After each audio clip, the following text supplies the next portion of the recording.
하나님의 말씀 고린도전서 15장 1절에서 11절까지 교독하겠습니다. 고린도전서 15장 1절에서 11절까지 말씀입니다. 오늘은 6월 24일 수요일 저녁입니다. 6월 24일자 본문 고린도전서 15장 1절에서 11절까지 말씀 교독하겠습니다. 형제들아, 내가 너희에게 전한 복음을 너희에게 알게 하노니 이는 너희가 받은 것이요 또 그 가운데 선 것이라.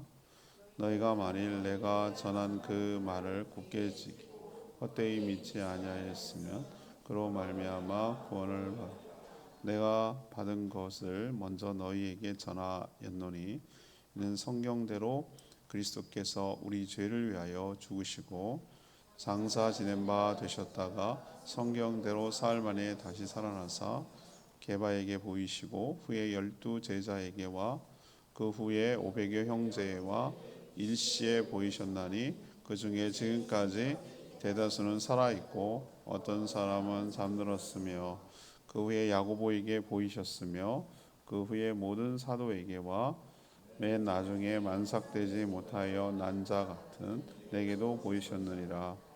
나는 사도 중에 가장 작은 자라.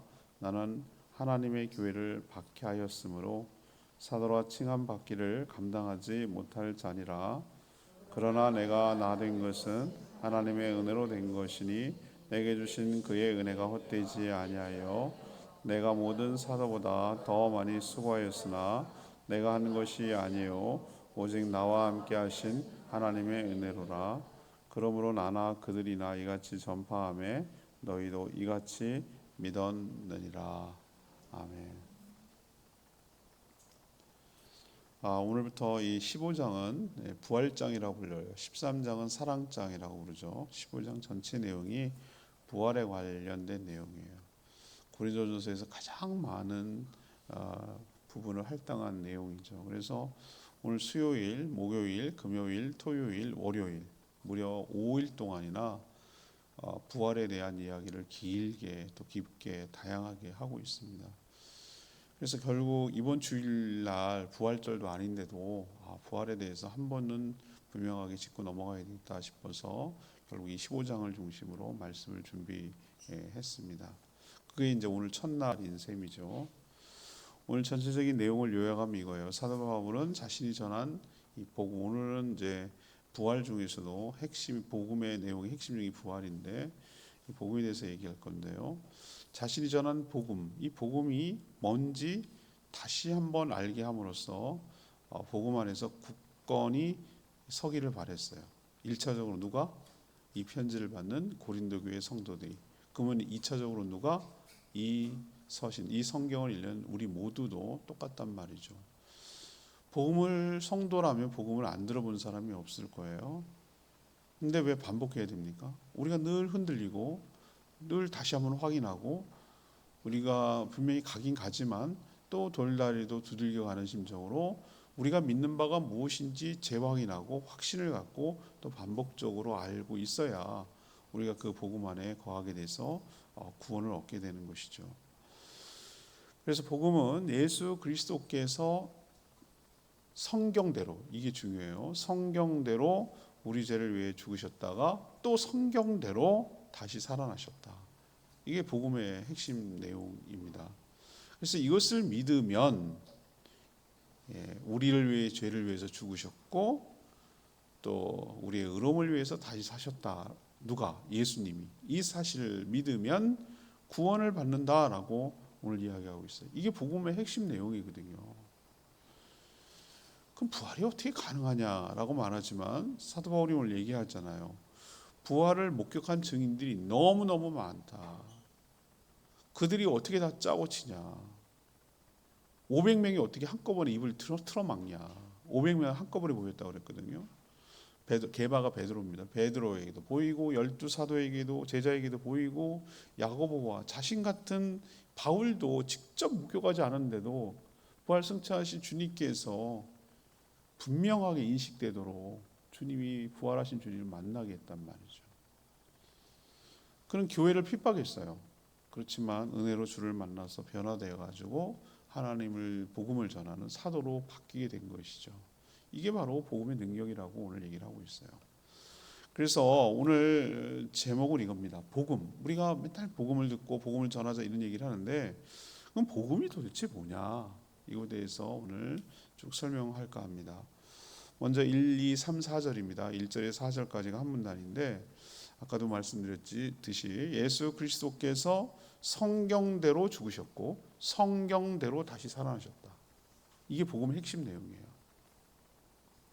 우리가 흔들릴 때 어디로 돌아가야 됩니까? 기본으로 돌아가고 다시 원칙으로 돌아가고 원리로 돌아가야 돼요. 흔들릴 때. 이럴까 저럴까 장단점도 많고 이것도 좋은 것 같고 이럴 때는 그래서 기준이 중요하고 기본이 중요하고 그 스피릿 가야 되는 비전이 중요하고 원칙이 중요한 거예요. 타협하면 자꾸 흔들리고 또 이럴 때마다 이렇게 저렇게 흔들리고 그래서 그 원칙을 세워놓고 원칙은 바꾸지 않고 물론 유연해야 되지만 기준이 있어야 되는 것이죠. 고린도 교회가 여러 가지 문제가 지금 있다는 거 우리가 지금까지 묵상하면서 엄청 많이 느꼈잖아요. 뭐 우상 제물을 먹는 거, 송사하는 문제, 뭐 간음하는 문제, 뭐 우상 숭배 문제 얼마나 많이 있습니까? 여성들이 또 뭐 참 막 그냥 드세고 막 이런 여러 가지 문제들을 왜 보여줄까요? 교회가 시작될 때 교회가 문제 없는 게 교회가 아니라 그 1세기도 안 됐을 때 아직 100년 두 자리 숫자예요. 두 자리 숫자. 채 60년, 70년도 60년도 안 되는 그 시점에 교회가 세워졌는데 그때부터 교회 앞으로 장차 지금 이렇게 2000년 동안 주님이 안 오시고 유지될 줄 누가 알았겠어요? 그때까지만 해도 금방 한 100년 뒤에 오실 줄 알았지. 늦어도 한 몇 년 뒤에는 오실 줄 알았지. 근데 이렇게 오래되는데 우리한테 뭘 보여주는 거죠? 완벽하지 않다 교회가. 지상에 있는 교회는 이렇게 여러 가지 문제를 끌어안고 있으면 그럼 버릴까? 이거 폐기 처분할까? 이거는 뭐 아무 의미 없는 거 그렇지 않다는 거예요. 아니 그럴 거였으면 하나님이 예수님께서 시작하지도 않았어요. 사도 바울이 너네 문제 많으니까 우리 흩어지자 없애버리자 이렇게 해법으로 하지 않았어요. 여러 가지 문제가 많지만 그럼에도 불구하고 어떻게 하나씩 그걸 어떻게 해결하며 어떻게 이 문제를 풀어가야 될 것이니 지침을 주고 그 교회를 잘 끌어안고 해결하고 교회를 세워가기 위한 방책을 얘기하는 것이지 문제 힘들고 어렵다고 포기하고 버리고 이런 식으로 해결하지 않았다고요. 교회는 그리스도의 몸이고 세상의 소망이고 장차 천국에서 거대한 공동체인 교회가 천국을 이룰 것인데 우리는 이 땅에서 교회를 통하여 천국을 연습하며 훈련하며 살아가야 될 줄 압니다. 고린도 교회가 이렇게 문제가 많지만 해결해 가듯이 우리도 여러 가지 교회 이때 나타났던 문제도 일어날 수 있고 그때는 없었지만 또 다른 형태의 문제가 일어날 수도 있지만 그럼에도 불구하고 교회를 사랑하고 교회를 아끼고 교회 중심으로 신앙생활하는 저희 모두가 되기를 원합니다. 그래서 이렇게 문제 많은 교회지만 다시 기본으로 돌아가서 대원칙인 복음으로 돌아가서 그들의 현상을 파악하고 그들의 문제를 진단하고 신앙을 점검할 필요가 있다라는 뜻에서 지금 복음 얘기를 마지막 꺼내는 거예요. 복음의 또 핵심은 또 부활이기도 하고요. 사도 바울이 전한 복음의 핵심은 무엇입니까? 오늘 1, 2절 나오죠. 예수 그리스도예요. 예수가 그리스도라는 거예요. 예수가 누굽니까? 자연인 이름이에요. 예수가 하도 많으니까 나사렛 출신 예수 그래가지고 나사렛 예수로 부르다가 전국구로 알려지니까 그냥 예수라고 하면 금방 다 알았어요, 사람들이.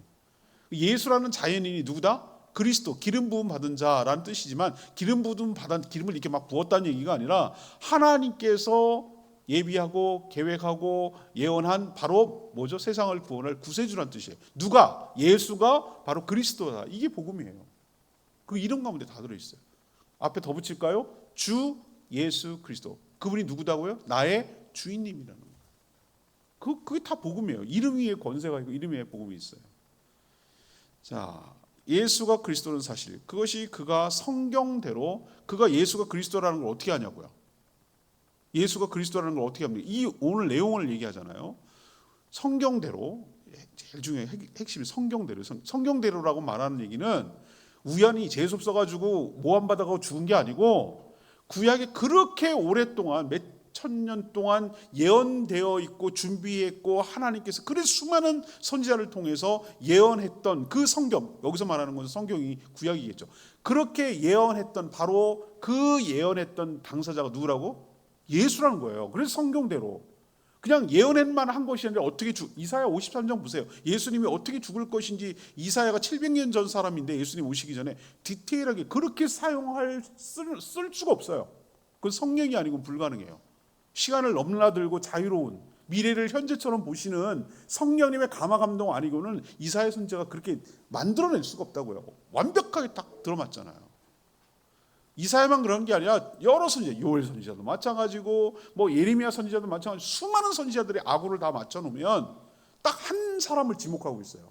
예수 그리스도의 생일을 예언해 놓고 있다고. 그래서 성경대로라고 말하는 것은 예수님이 우연히 짜잔 하고 나타난 게 아니라 그 수많은 하나님의 선지자를 통한 예비와 예언대로 오신 분이고 또 그 예언대로 뭐죠? 우리 죄를 위해서 대속의 죽음으로 죽으셨다는 사실. 그리고 또 성경대로, 이게 성경대로 중요해요. 성경대로 주님이 얘기해놨거든요. 시편에도 예언해놓고 성경대로 장사 지낸 후 며칠 만에? 사흘 만에 다시 살아나셨다.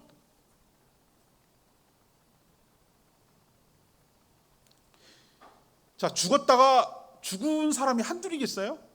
근데 예수가 그리스도라는 것을 뭐로 증명합니까? 오늘 이제 15장에서 끌고 나갈 가장 중요한 테마가 뭐죠? 부활로 증명하는 거예요. 죽었다가 다시 살아나는 사람은 세상에 한 명도 없어요. 이성적으로 안 되니까 수많은 이단들과 그 사람의 이성으로 그걸 해석하고 이해해 보려고 죽은 게 아니야, 기절했다가 다시 깨어난 거야. 내가 보기에는 십자가에 난 달리기도 전에 죽었을 것 같아. 이미 그렇게 맞고서 어떻게 살아나냐고. 사람이 창에 찔리고 뭐 굴 속에 들어가니까 시원해서 정신 차리고 깨났다나. 좀 이런 식의 자꾸 이성적으로 그걸 파악하려고 하니까 영으로 죽었다나 뭐 어쨌든 하여튼 별의별 인간의 상상 속에서 만들어내려고 복음을 훼손하는 짓을 하려고 하는 게 얼마나 많은지. 제가 부활절 되면 여러 가지 얘기했잖아요. 예수님을 쌌던 뭐라고 그러지? 수익 같은 게 어떻게 했냐면은 예수님 목격했을 때 그 첫 번째 와서 베드로와 야고보와 여인들이 목격했을 때 어떻게 했는지 아세요? 형태는 그대로 내용물이 빠져나갔어. 시체가 없어. 예수님을 쌌던 모양은 그대로 있는 거예요. 우리는 자꾸 부활절을 보면 막 헝겊이 개켜 있고 막 이렇게 보이는데 아니에요. 그 형태는 그대로 있는데 몸이 나가. 어떻게 증발하냐고. 몸이 어떻게 무슨 증기예요? 뭐 빠져나가고 형태는 또 어떻게 그대로 있어. 툭 꺼지지도 않고. 이게 어떻게 가능하냔 말이에요. 아무튼 여러 가지 부활의 증거는 많으나 그 살아난 그것을 통해서 우리에게 뭘 가르쳐 주냐면은 예수님의 죽음이 우연한 모함으로 죽은 억울한 죽음이 아니라 바로 어린 양이에요. 세상 죄를 지고 간 하나님의 어린 양, 유월절에 어린 양의 피를 문설주에 바르면 살 거라고 했을 때 그 양은 뭔 죄가 있어요? 자기 주인을 위해서 피 흘리고 죽은 거지. 근데 피를 보고 넘어간다고 그랬잖아요. 죽음이. 우리는 당연히 죽을 존재예요. 유대인이라 할지라도 히브리인이라 할지라도 모세가 말한 그것을 믿지 않고 문설주에 양의 피를 바르지 않은 자는 죽었을 거라고요. 유대인이라고 사는 게 아니라 믿음으로 사는 거예요. 믿음으로 순종해서 어린 양을 잡아서 피를 바르려는 자만이 살게 될 줄 믿습니다. 믿음으로 구원을 얻는 거예요. 바로 그 양이 누구냐? 예수님이 벌써 샘플로 해놨잖아요. 하나님은 벌써 다 작전을 세워놓고 미리 다 깨닫게 하려고 그 오래전 얘기 가운데 다 담아놨어요. 양은 매번 죽어야 되지만 아니야. 사람이 죽어서 완벽하게 보혈을 흘려서 그가 너희들을 대신해서 죽음으로 너희가 죽어 마땅한 너희들이 하나님의 심판을 넘어가고 죽음으로도 넘어가고 구원을 받는다라는 것을 입증하는 방법은 그가 다시 살아나야 돼요. 다시 살아나야 예수님이 대속의 죽음으로 죽은 것이고 우리의 의로움을 덧입게 하기 위해서 뭐죠? 부활하는 것으로 입증하는 거예요. 그가 죄가 없다라는 것은 어떻게 입증하냐? 죄는 죽음을 가져오는 것이고 죄가 해결되면 죽음이 극복된다는 걸 보여주기 위해서는 그가 부활하셔야 입증이 되는 거예요. 죽음과 부활은 같이 짝으로 가는 거예요. 따로 갈 수가 없는 거예요. 그래서 예수님이 그리스도라고 말할 수 있는 증거가 여기 있는 거예요. 그래서 사도 바울은 이 복음을 전해서 고린도 교회가 세워졌어요. 그것을 믿는 자가 구원을 받는다 했으니까. 그리고 이건 자기가 창작해낸 것이냐? 아니죠. 오늘 뭐라고 합니까? 자기도 뭐 했다는 거죠? 자기도 전에 들은 거야. 나도 받은 것을 너에게 뭐 했다고? 전했지 않냐? 전한다는 것이다. 내가 만들어갖고 막 신비한 무슨 새로운 철학과 이념과 뭐 사이비 교주처럼 말이지 이상하게 만들어갖고 한 게 아니고 나도 듣고 보고 받은 것을 내가 너희들에게 전하는 것이다 이 말이죠.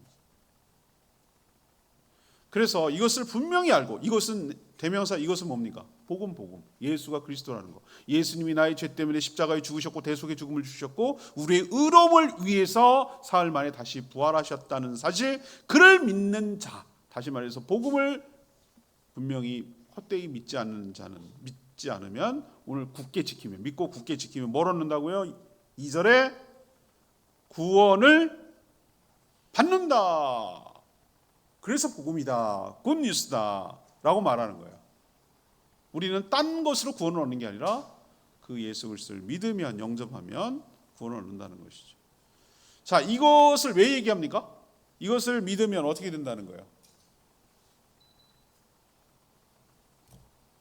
고린도 교회의 여러 문제들이 자연스럽게 해결돼요. 누가 주인인가? 우리가 어떤 존재인가? 우리가 어떻게 해서 교회가 생겼는가? 이런 걸 생각한다면 나머지 문제는 상대적으로 취급할 수가 있는 것이죠. 우리도 분명히 깨달아야 됩니다. 복음이 무엇인가? 예수 그리스도께서 성경대로 죽으셨고 나를 위해서, 또 나를 위해서 성경대로 다시 살아나심으로 이것을 믿는 자는 구원을 얻는다라는 것을 복음이라고 하고, 우리는 복음을 받았으니 우리도 전해야 될 책임이 우리에게 있는 줄 압니다. 자, 두 번째 얘기를 다시 갑시다. 5절에서 8절까지가 2분단인데 부활의 증인들이 많으니 부활은 실제 역사적 사실이라는 것을 우리에게 얘기해요. 사람이 죽는 것은 죄 때문이고 누구도 여기서 예외가 없어요. 사람이 왜 당연히 죽느냐? 죄를 졌기 때문에 죽는 거예요. 사람이 그걸 한 번도 생각해 보지는 않아. 당연히 태어나면 죽는 줄 알아. 하나님 원래 창조하실 때 우리는 당연히 태어나다가 몇 년 살다 죽어라, 이게 아니었어요.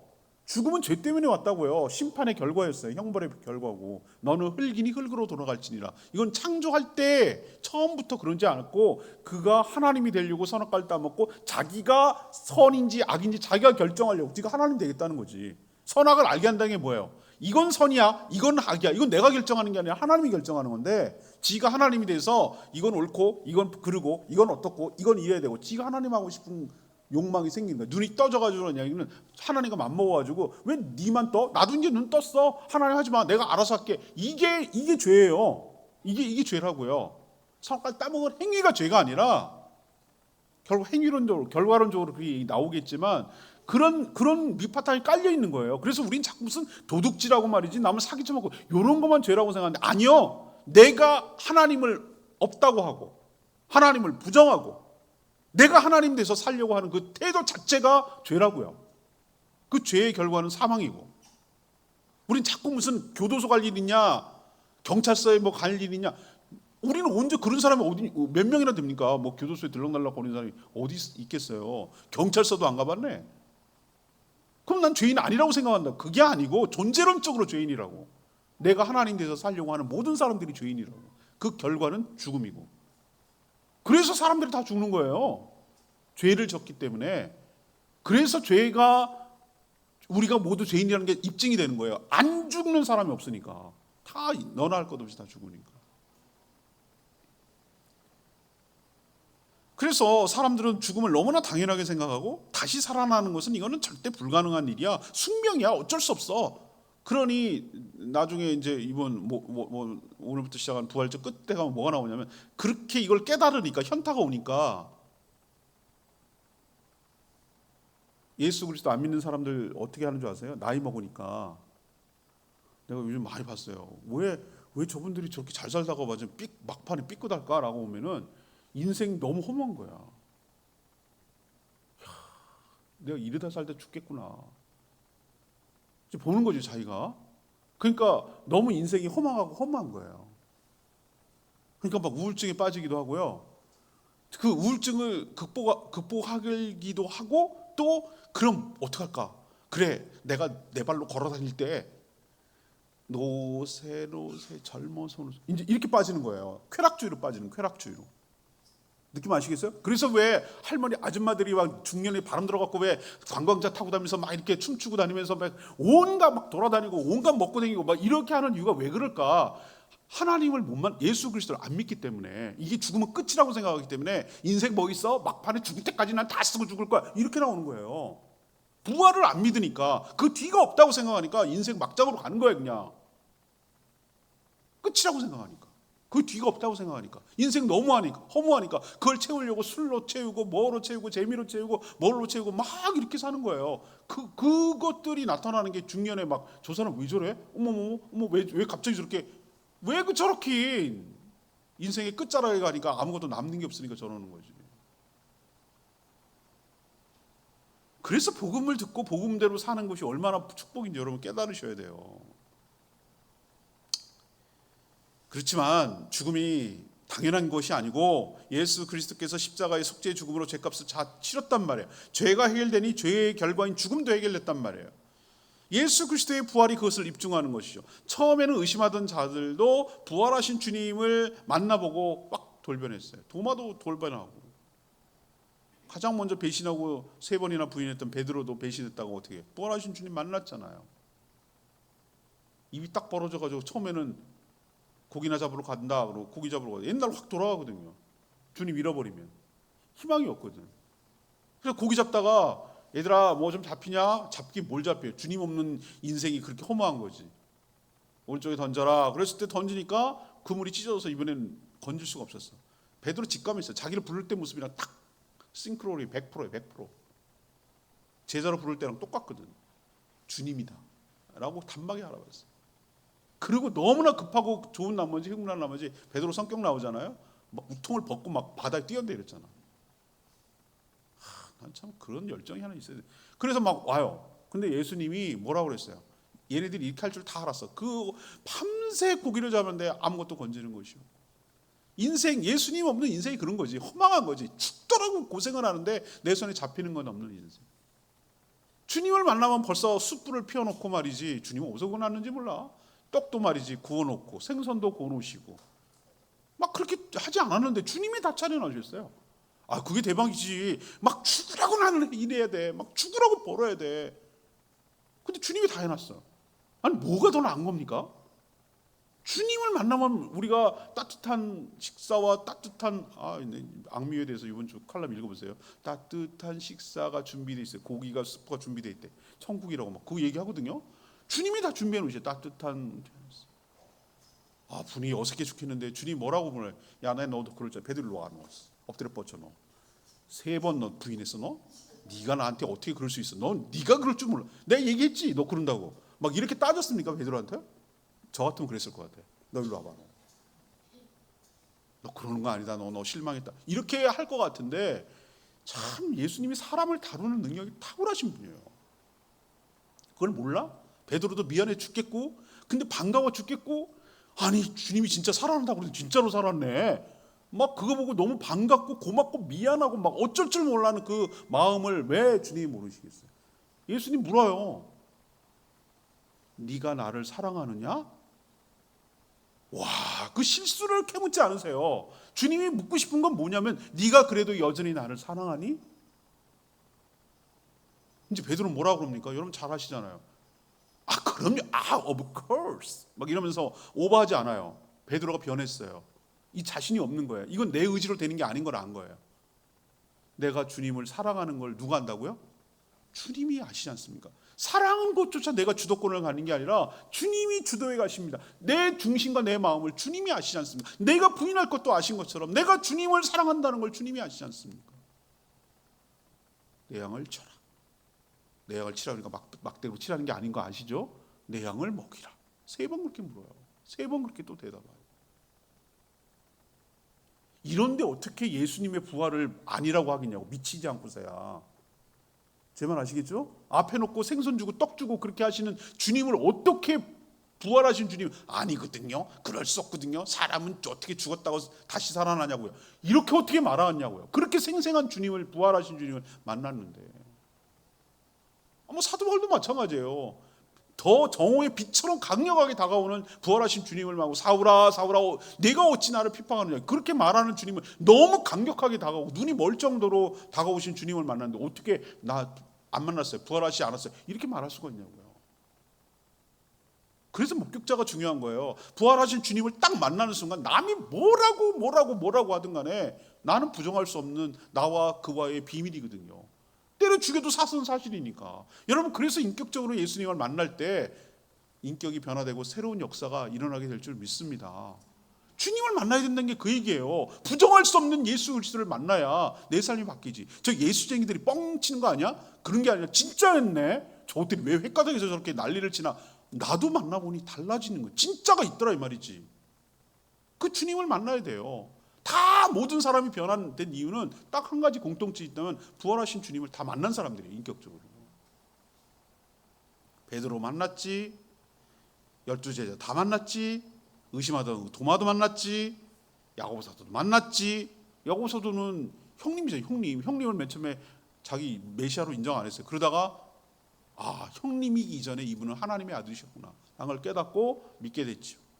그리고 또 한꺼번에 500명 입 막으려면 보통 일이 아니에요. 입 다 맞춰갖고 너도 거짓말해 봤다고 그래. 예수님 부활했지 다 우리 만난 거야. 예수님 본 거야. 본 걸로 해. 이게 어떻게 가능하겠냐고요. 세상에 비밀이 어딨냐고요. 요즘 막 다 드러나잖아요. 옛날에 있었던 거 지네끼리 막 있었고 무슨 수닥수닥 했던 게 다 드러나잖아요.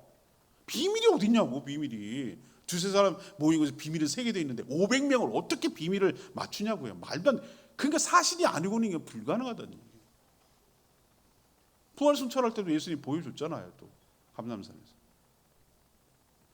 그 많은 사람들이 거짓말하려고 입을 맞출 수 없다. 그래서 사도 바울도 뭐라고 결국 부활하신 주님을 자기도 만났다 이런 얘기를 하면서 하는 얘기가 넷플릭스 참 예수는 역사다 이거 올라왔다고 막 선전하더라고요. 그거 나중에 한번 보세요. 그 영화관에서 저는 보긴 했는데 그 예수는 역사도 사실이다 뭐 그런 내용인가. 하여튼 그런 내용이 영화가 있어요. 근데 그리스도의 부활은 실제이기도 하고 역사적 사실이라는 것을 의심하려던 기자가 나중에 찾아오고 취재하는 과정에서 만났어요. 그 사람이 빌 하이빌스 목사님이 윌크로 교회에서 사역자로 이 사람이 딱 바뀌어요. 실제. 그래서 예수 그리스도의 부활이 분명히 믿어진다면 우리는 여러 가지 문제는 다 상대화되고 여러 가지 인생의 문제나 신앙의 문제가 다 극복되고 넘어갈 수 있는 힘이 이 예수 그리스도의 죽음과 예수 그리스도의 부활 때문에 우리가 가능하게 될 줄 믿습니다. 왜?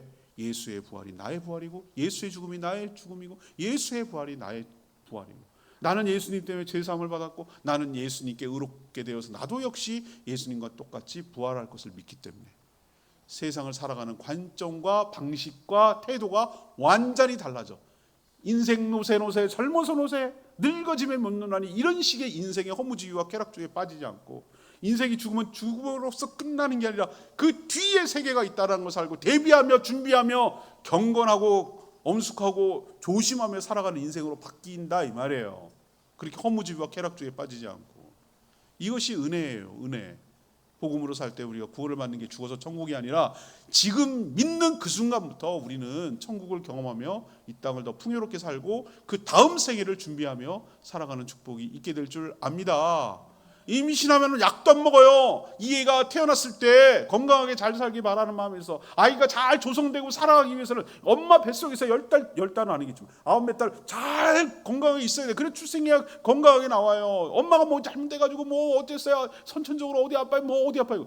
그분 엄마 아빠가 얼마나 후회하는지 몰라요. 얘를 잘 키웠어야 돼. 뱃속에 잘해야 되는데 건강하게 나왔어야 되는데 이런단 말이에요. 다음 세를 위해서 뱃속에서 준비하는데 우리가 그 다음 세령을 위해서 이 땅의 삶을 준비해 가야 될 줄 믿습니다. 영생을 위해서 지금부터 잘 준비해야 될 거 아니에요. 그렇죠? 거기 천국이 되기 위해서 천국이 더 행복하게 살기 위해서 우리는 천국을 준비하고 기대하고 소망하고 연습하고 거기 살 준비를 하며 살아갈 때 천국이 더 천국다워지고 더 행복하게 살아가게 될 줄 믿습니다. 이걸 아는 게 복음이고 복음이 구원의 능력이 있다는 거예요. 세 번째 9절에서 11절 얘기. 오직 하나님의 은혜로만 믿게 되며 변화받을 수 있다라는 사실이 이게 복음이에요. 복음을 들려줘도 믿는 것은 오직 하나님의 은혜 때문입니다. 하나님의 은혜가 무엇인지 극명하게 드러나는 사실은 사도 바울 자신의 신앙 고백이에요. 자신의 간증이에요. 그는 부활하신 예수 그리스도를 만나기 전에 누구보다도 앞장서서 예수 그리스도를 믿는 하나님의 교회를 핍박하던 박해하던 자였어요. 그래서 자기를 지칭할 때 뭐라고 그래요? 자기는 가장 작은 자며 사도라 칭함을 받기에도 너무 감당치 못해. 왜? 자기가 한 짓이 있거든. 저건 못된 짓 많이 했거든. 그죠? 스데반 집사님이 죽을 때 증인으로 선 사람이거든. 그랬던 그가 다메섹 가는 길 도상에서 빛으로 오신 예수 그리스도를 인격적으로 만나서 완전히 꼬꾸라지죠. 완전히 꼬꾸라. 나무에 달려 죽어서 하나님의 저주를 받은 자가 메시아가 될 수 없다. 저주를 받은 율법에 그게 나오거든요. 나무에 달린 자마다 하나님의 저주를 받은 자라고 그랬어요. 근데 그게 역설적으로 그게 왜 메시아가 될 수 없어? 그러니까 난 메시아가 된다고 난 믿는 사람이거든요. 왜? 그 저주를 받는 게 맞아요. 근데 누구를 위한 저주냔 말이에요.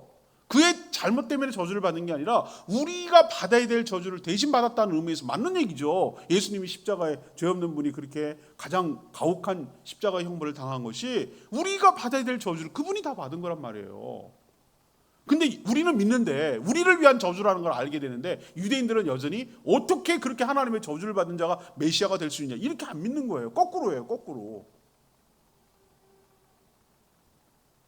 그러니 지금도 유대인들은 그러니 성도들을 핍박했죠. 안 믿죠. 근데 사도 바울도 그랬죠. 그랬더니 주를 만나보니까 그게 아니었구나. 자신의 죄를 위한 대속의 죽음을 예수님이 죽었기에 내가 살은 것이었구나. 이것도 모르고 내가 오히려 주님을 핍박했으니 얼마나 죄송하고 얼마나 황송한지 모른다. 주님 부활하셨구나. 그분 살아계시는구나. 그분 죽은 게 아니었구나 라는 것을 딱 깨닫자 너무너무 죄송하기도 하고 완전히 인생이 꼬꾸라지고 변했죠.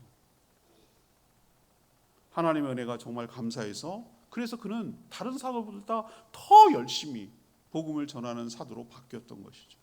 그래서 그렇게 2차, 3차 막 계속 전도여행, 2차 전도여행 때 고린도까지 가가지고 그래서 그 주님을 사랑하는 마음으로 그 은혜에 보답하려고 열심히 복음을 전해서 세워진 교회가 고린도 교회란 말이에요. 그 결과물이. 이 말을 전하는 이유는 뭡니까? 내가 내 때문에 너네 된 거야. 이걸 얘기하려는 게 아니라 나도 부활하신 주님을 만나서 이렇게 바뀐 것처럼 여러분도 부활하신 주님을 인격적으로 만나서 나처럼 새로운 인생, 복음에 합당한 새로운 인생, 새로운 변화된 삶을 살게 되기를 원합니다. 라는 걸 촉구하기 위한 거예요. 촉구하기 위한. 자, 레마의 말씀 오늘 11절 말씀. 그러므로 나나 그들이나 이같이 전파하며 너희도 이같이 믿었느니라. 복음 전파는 하나님의 지혜며 능력이에요. 다른 방법은 없어요. 먼저 믿어서 복음을 받은 자가 아직 믿지 않는 자에게 전파할 때 믿는 자가 구원을 받지만 그러나 반대로 거절하는 자는 구원을 받지는 못해요. 복음을 한 번 들었다고 모두 다 이해하는 건 아니에요. 평균 32번 들어야 된다고 얘기하잖아요. 한 번에 실망할 것도 없어요. 그리고 평균 32번이 아니라 320번 들어도 안 믿는 사람이 있어요. 그거 어쩔 수 없어요. 그건 안 믿기로 작정된 사람이 미안한 얘기지만 결과론적으로. 근데 몰라 우리는 저 사람이 믿을지 안 믿을지 3200번 만에 믿는 사람으로 결정됐는지 몰라요. 우리 죽은 다음에 그 사람 믿게 될 수도 있어요. 우리는 몰라요. 하나님의 그 깊은 뜻과 섭리 가운데 어떻게 역사할지 몰라요. 그러니까 우리는 포기하지 말고 좌절하지 말고 기회 있을 때마다 복음을 전하고 같이 이 좋은 일에 초청하고 주님을 인격적으로 만나게 되도록 권면하는 게 맞는 거예요. 우리는 육신을 가진 연약한 자라서 계속해서 예수 그리스도가 나와 어떤 관계가 있는지 다시 그렇게 많이 들었던 복음을 다시 듣고 재확인하고 또 그래서 들었던 복음을 헛되이 믿지 않고 꿋꿋하게 굳게 지켜서 오늘 이 자리에 있는 말씀대로 구원을 완성하고 이루는 저와 여러분 되기를 소망합니다. 오늘부터 이제 부활 시작이에요. 주일날 월요일까지 쭉 부활에 대해서 이야기하도록 하겠습니다. 오늘 말씀 들고 기도하기 전에 우리 찬양집 343장 우리 아버지 사랑 내가 노래해 이 찬양 부르고 우리 기도하는 시간 갖도록 하겠습니다. 같이.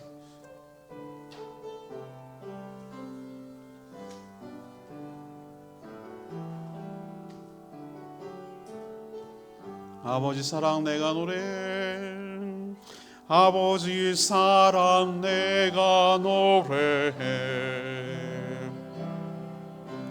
아버지 은혜 내가 노래해. 그 사랑 변함없으시 거짓 없으시 성실하신 그 사랑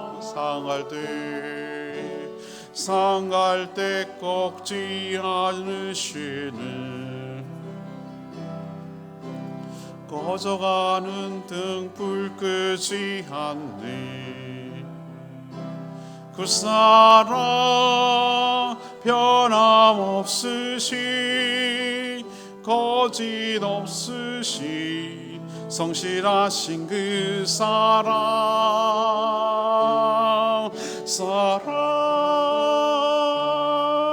그 사랑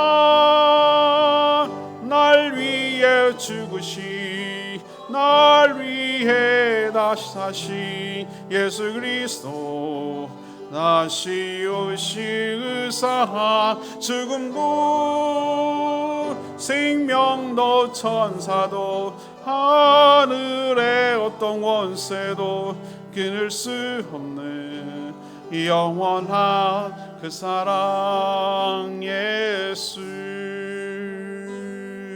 오늘 첫 시간 부활에 관해 설명하면서 부활이 왜 복음의 핵심 내용인가? 성경대로 그가 죽으셨고 우리 죄를 위해서, 성경대로 우리의 의로움을 위해서, 우리의 의로움을 입혀주기 위하여 성경대로 그분이 다시 사신 분이 예수 그리스도신 줄로 믿습니다. 그 복음을 믿는 자는 구원을 얻는다고 말씀하잖아요. 우리가 다 알고 있는 이 구원, 예수가 그리스도가 될 수밖에 없는 이유를 분명히 깨닫고 헛되이 지키지 않고 굳게 지켜서 구원을 완성해야 되는, 허무주의와 쾌락주의에 빠지지 않고 그 다음을 준비해가는 복된 인생 되게 해달라고 주여 외치며 기도하겠습니다. 주여 하나님, 그렇습니다. 오늘 말씀을 통해서 부활을 이야기하기 먼저 부활이 바로 복음의 핵심 내용임을 깨닫게 하여 주심에 감사합니다. 사도 바울이 창작한 것이 아니고 창조한 것이 아니고 그도 역시 받아 그리고 전한 것이 복음인 줄 압니다. 예수 그리스도께서 나의 죄를 위하여 죽으셨고 또 성경대로 예언된 그대로 장사 지낸 주 3일 만에 다시 살아나셨다는 것을 믿는 것, 이 사실을 믿을 때, 예수 그리스도를 영접할 때, 그 죽음이 나의 죽음, 그 부활이 나의 부활임을 믿을 때 우리가 구원을 얻게 됨을 저희도 믿습니다. 어떻게 사람이 살 수 있느냐며 여전히 부활을 부정하는 자들이 많으나 수많은 자들이 부활을 목격하였음을 압니다. 12사도도 마찬가지고 사도 바울도 마찬가지고 500명의 성도들이 한꺼번에 본 적도 있습니다.